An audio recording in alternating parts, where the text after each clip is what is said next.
Soldiers fight hand-to-hand in freezing fog.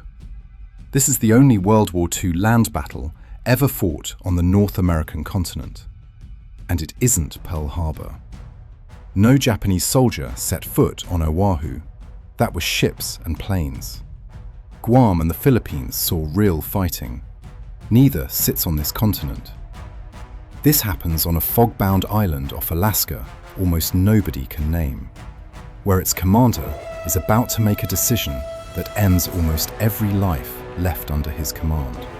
A battle so costly it rivals Iwo Jima's casualty rate, fought by American troops trained for desert warfare and sent instead to fight in snow. This is Attu, the westernmost island of the Aleutian chain, part of the Alaska Territory, not yet a state, that's still 16 years away. In June 1942, Japan seized Attu and the neighboring island of Kiska without a fight. The first time a foreign power had occupied American soil since the War of 1812. It barely made headlines. The world's attention was on Midway, fought the same week. Japan holds these islands for 11 months. Attu itself is barely livable. Volcanic rock and spongy tundra with no trees, fog or freezing rain roughly 200 days a year, and temperatures that rarely climb past 40 degrees, even in May, when the Americans finally come to take it back. On the 11th of May 1943, American troops land in a two-pronged pincer, one force at Holt's Bay, the other at Massacre Bay, a name given decades earlier, about to earn itself all over again. Here's a detail almost nobody knows. These soldiers trained for desert warfare in North Africa. To keep their real destination secret, nobody loaded cold weather gear onto the transports. So men who trained for sand fight in the same field jackets and leather boots issued for the Mojave. Japanese defenders dug into high ground above the beaches, pinned the two American forces apart for nearly a week. The advance stalls so badly that the division's own commander, General Albert Brown, is relieved mid-battle by a superior who'd promised Washington a 3-day victory. Historians now see it differently. His replacement barely changes Brown's plan at all, and the army formally clears Brown's name years later. The real enemy, it turns out, isn't only Japanese. Cold weather casualties, frostbite, trench foot, exposure, end up outnumbering combat wounds. On Attu, the weather kills more Americans than the enemy does. A US Navy victory weeks earlier at the Battle of the Komandorsky Islands has already ended any hope of a Japanese relief fleet reaching Attu. Yamasaki's men are alone, and everyone on the island knows it.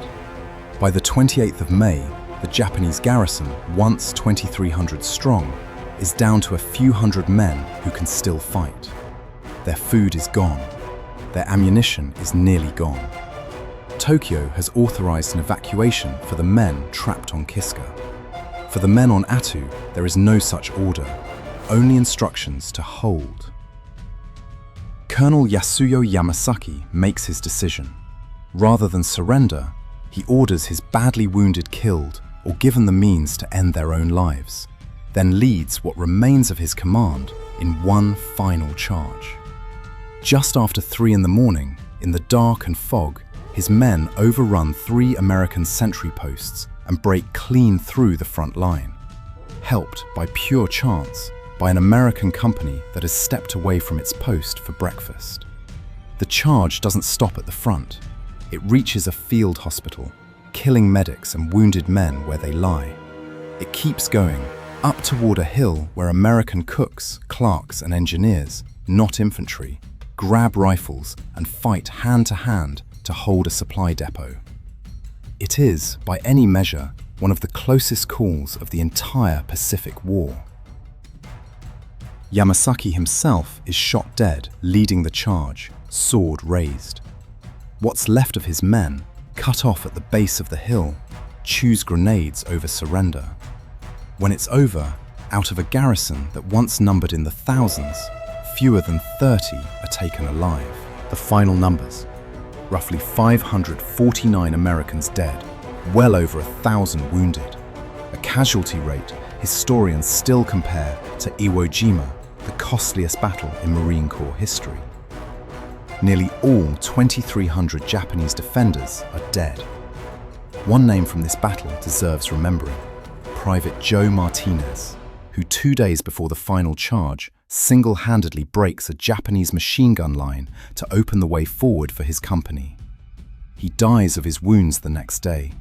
His Medal of Honor, the only one awarded in the entire Aleutian campaign, makes him the first Hispanic American to receive it in this war. There's a quieter tragedy buried in this story. Before the battle ever began, Japan shipped Attu's entire civilian population, around 40 Unangax Islanders, to a labor camp in Hokkaido. Roughly half of them never come home, and the handful who survive the war are never allowed to resettle Attu at all. 3 months later, nearly 35,000 American and Canadian troops storm ashore on Kiska, bracing for a fight even worse than Attu. They find nothing.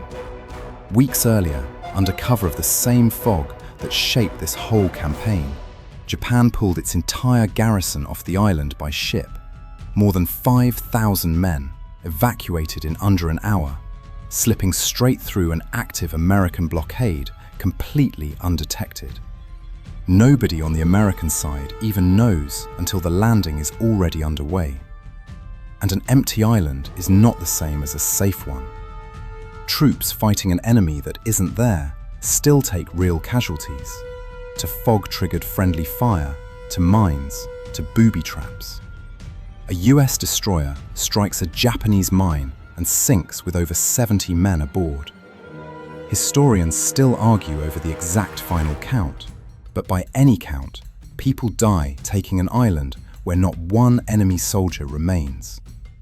Attu earns a name most veterans and historians still use today: the Forgotten Battle, overshadowed, even at the time, by Guadalcanal and Midway.